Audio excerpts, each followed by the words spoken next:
Hello everyone, welcome to Uttam's academy turning point coaching centre Kadapa. మరి మనకు AP forest department నుంచి FRO forest range ఆఫీసర్కి సంబంధించి నోటిఫికేషన్ అప్డేట్ ఇప్పుడే మిస్టర్ పరిగే సుధీర్ గారు తన ఎక్స్లో పోస్ట్ చేయడం జరిగింది.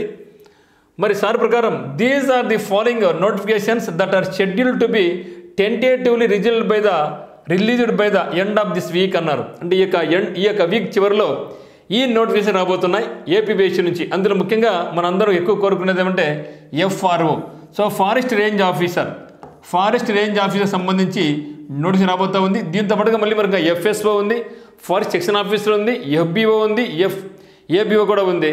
మరి ప్రస్తుతం మాత్రం ఇక్కడ నుంచి మనకి ఎఫ్ఆర్ఓ నుంచి 37 వేకెన్సీస్తో మనకి ఈ వీక్ చివరిలో నోటిఫికేషన్ రాబోతూ ఉంది. అదే మాదిరిగా assistant electrical inspector in Andhra Pradesh, electrical inspector services general limited sheets వచ్చి 3 ఉన్నాయన్నమాట వేకెన్సీస్.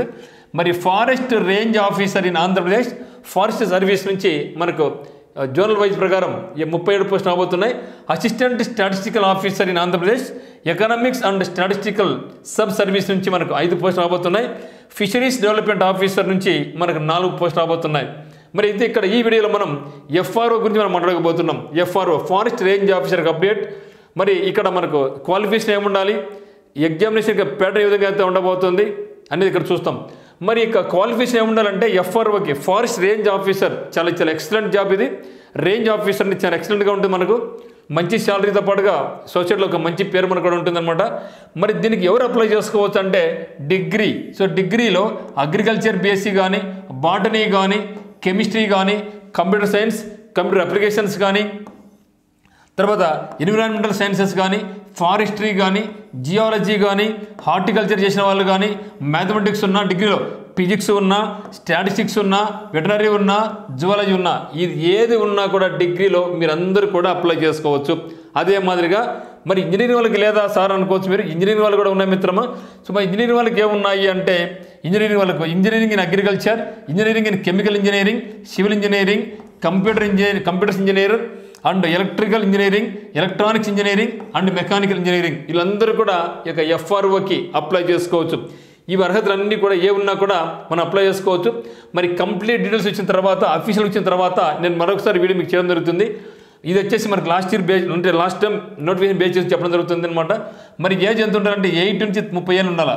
జనరల్ వాళ్ళకైతే 18 నుంచి 30 వరకు ఉండాలి. మిగిలిన వాళ్ళందరికీ కూడా 18 నుంచి 35 వరకు ఉండొచ్చు అనమాట. మరి ఇక్కడ సెలక్షన్ ప్రొసీజర్ ఏ విధంగా ఉందంటే ఇక్కడ మొత్తం 3 భాగాలు ఉంటుంది. ఒకటి స్క్రీనింగ్ టెస్ట్, తర్వాత మెయిన్ ఎగ్జామినేషన్, తర్వాత వాకింగ్ టెస్ట్. సో మెయిన్లో వచ్చిన మార్క్స్ బేస్ చేసుకునే మనకు సెలక్షన్ చేయడం జరుగుతుంది. సో వాకింగ్ టెస్ట్ అంటే క్వాలిఫై మార్క్ మాత్రమే, స్క్రీనింగ్ కూడా క్వాలిఫై మార్క్ మాత్రమే. అయితే ఇక్కడ స్క్రీనింగ్ టెస్ట్లో మనకి ఏముంటుందంటే స్క్రీనింగ్ టెస్ట్లో general studies and mental ability ఉంటుంది. So general studies and mental ability ఉంది. ఇది 75 క్వశ్చన్స్ ఉంటే 75 మార్కులు మాత్రం ఉంటుంది. 75 క్వశ్చన్స్ 75 మార్కులు ఉంటుంది. అదే మాదిరిగా general forestry 1 and general forestry 2లో 75 క్వశ్చన్స్ 75 మార్కులు. సో మొత్తం అయితే 150 questions with 150 marks with 150 minutes time ఉంటుంది. అంటే ఒక బిట్టుకు 1 నిమిషం టైం ఉంటుంది అనమాట.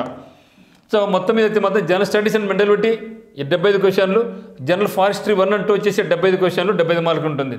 మరి మెయిన్ ఎగ్జామ్ చూసినట్టయితే మెయిన్ ఎగ్జామినేషన్లో మళ్ళీ మనకు 4 పేపర్స్తో పాటు ఒక పేపర్ అడిషనల్గా ఉంటుంది. ఈ యొక్క అడిషనల్ పేపర్ ఏమంటే మనకు general English and general Telugu. So general English and general Telugu ఇది ఓన్లీ క్వాలిఫై మార్క్ మాత్రమే. ఇక్కడ మనకు 100 క్వశ్చన్స్ ఉంటాయి, 100 మార్కులకు 100 నిమిషాలు టైం. ఈ యొక్క మార్క్ అయితే మనకు ర్యాంక్లో కలుపుకోరు. ఇది ఓన్లీ క్వాలిఫై మాత్రం కంపల్సరీ కావాల్సిందే. 50 మార్క్స్ తెలుగు ఉంటుంది, 50 మార్క్స్ జనరల్ ఇంగ్లీష్ ఉంటుంది, గ్రామర్ ఉంటుంది, వొకాబులరీ ఉంటుంది, కంప్రిహెన్షన్ కూడా ఉంటుంది. అన్నీ కూడా మల్టిపుల్ చాయిస్ క్వశ్చన్స్ మాత్రం వరి అవసరం లేదు. తర్వాత మనకు పేపర్ 1 వచ్చేసి మనకు general studies and mental ability ఉంది. 150 క్వశ్చన్స్, 150 మార్క్స్, 150 మినిట్స్ టైం అనమాట. అదే మన ప్రిలిమ్స్ అయితే మనకి ఏముంది, ఇది 75 క్వశ్చన్స్ 75 మార్క్స్ మాత్రం ఉంటుంది.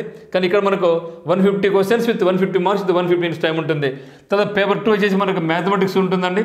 సో మ్యాథమెటిక్స్లో మనకు ప్యూర్ మ్యాథ్స్తో పాటుగా మనకు బిజినెస్ మ్యాథ్స్ కూడా ఉంటుంది. ఇది కూడా ఏమంటే మనకు 150 క్వశ్చన్స్ ఉంటాయి, 150 మార్క్స్ ఉంటుంది, 150 మినిట్స్ టైం ఉంటుంది. ఆ తర్వాత పేపర్ నెంబర్ 3లో ఫారెస్ట్రీ జనరల్ ఫారెస్ట్రీ 1 ఉంది. అయితే general forestry 1 and general forestry 2లో మన ప్రిలిమినరీ ఎగ్జామినేషన్లో కూడా ఫారెస్ట్రీ 1 అండ్ ఫారెస్ట్రీ 2 ఉంది. ఫారెస్ట్రీ 1 75 మార్కులు ఉంటుంది, ఫారెస్ట్రీ 2 75 మార్కులు ఉంటుంది. ఇక్కడైతే మాత్రం మనకు ఫారెస్ట్రీ 1 నుంచి మనకు 150 మార్కులు ఉంటుంది, 150 మినిట్స్ టైం ఉంటుంది, 150 నిమిషాలు టైం ఉంటుంది. మరి జనరల్ ఫారెస్ట్రీ 2లో కూడా మనకు 150 క్వశ్చన్స్ ఉంటాయి, 150 మినిట్స్ టైం ఉంటుంది, 150 నిమిషాలు. సో మొత్తం మీద మనకు 600 క్వశ్చన్స్, 600 మార్కులు. కానీ first one general English and general Telugu అయితే మాత్రం మనకు ర్యాంకులు తీసుకోరు కాబట్టి 1 2 3 4 సో 15 4 60 600 అంటే 600 క్వశ్చన్స్ 600 మార్కులకు మనకు ఉంటుంది. ఇది మనమాట. అయితే ఇప్పుడు చాలామంది ఏమంటే sir general forestry 1 and 2 books మాకు ఉన్నాయా అంటున్నారు. ప్రస్తుతం అయితే మాత్రం మార్కెట్లో అయితే జనరల్ ఫారెస్ట్రీ 1 అండ్ ఫారెస్ట్రీ 2 లేవు. నోటిఫికేషన్ తర్వాత ఎక్కడైనా ఉంటే నేను మీకు చెప్పడం జరుగుతుంది అనమాట. అయితే మన దగ్గర అయితే మాత్రం ఇక చాలామంది ఫారెస్ట్రీ 1 అండ్ ఫారెస్ట్రీ 2కి మీ దగ్గర కోచింగ్ ఉంది అంటున్నారు. ప్రస్తుతం అయితే మాత్రం మన దగ్గర ఫారెస్ట్రీ 1కు ఫారెస్ట్రీ 2కి సంబంధించి మనకు ఎటువంటి కోచింగ్ అనేది లేదు. మీకు కావాల్సి ఉంటే general Telugu, general English, general studies, mental ability, mathematics ఇవన్నీ కూడా వేయడం జరుగుతుంది. సో ఇది మరి ఉత్తమ్స్ అకాడమీ యాప్ నందు కింద డిస్క్రిప్షన్ లింక్ ఉంది. దీనికి సంబంధించి ముఖ్యంగా FBO forest beat officers, ABO forest assistant beat officer, FS forest section officer, మరి FROలో కూడా మనకు ఫారెస్ట్ తప్ప మిగతా మనం వేయడం జరుగుతుంది కోచింగ్. మరి ఇది కోచింగ్ కావాల్సిన వాళ్ళు టర్నింగ్ పాయింట్ కోచింగ్ సెంటర్ కడపకు రావచ్చు. మీకు ఏమైనా డౌట్స్ ఉంటే 8688080880 మీరు కాల్ చేయొచ్చు. మరి ఆన్లైన్ కోర్స్ కావాల్సిన వాళ్ళు ఉత్తమ్స్ అకాడమీ మేము డౌన్లోడ్ చేసుకోండి. మరి దీనికి సంబంధించి ఫారెస్ట్ డిపార్ట్మెంట్లో FRO కానీ, FSO కానీ, ABO కానీ, FBO కానీ ఏదైనా కానీ మనకు మొత్తం హైట్ మేల్ అయితే మాత్రం 163 సెంటీమీటర్స్ హైట్ ఉండాలి, ఫీమేల్ అయితే 150 సెంటీమీటర్స్ హైట్ ఉండాలి. మరి వాకింగ్ డేస్ ఎట్లుంటుందంటే మేల్ పర్సన్స్ 25 కిలోమీటర్ దూరాన్ని వాళ్ళు మనకు 4 అవర్స్లో నడవగలగాలి. అదే ఫీమేల్ అయితే 16 కిలోమీటర్ దూరాన్ని 4 గంటల్లో నడవగలగాలి. సో ఇది మనకు వచ్చినటువంటి ఇన్ఫర్మేషన్. అంటే ఈరోజు మనకు పరిగె సుధీర్ గారు అంటే APPC మెంబర్ అయిన పరిగె సుధీర్ గారు మన APPC వెబ్సైట్ పెట్టడం జరిగింది. అందులో వీడియో చేయడం జరుగుతుందన్నమాట. మరి నెక్స్ట్ FSO కానీ, ఫారెస్ట్ సెక్షన్ ఆఫీసర్ కానీ, ABO కానీ, FBO కానీ దీనికి సంబంధించిన ఎటువంటి ఇన్ఫర్మేషన్ అయితే వచ్చిన వెంటనే మీకు వీడియో చేయడం జరుగుతుంది. సో మనకి ఛానల్ ఫస్ట్ టైం చూస్తున్నట్లయితే ఛానల్ సబ్స్క్రైబ్ చేసుకోండి. సో 10 షేర్ చేయండి, లైక్ చేయండి. Thank you for watching.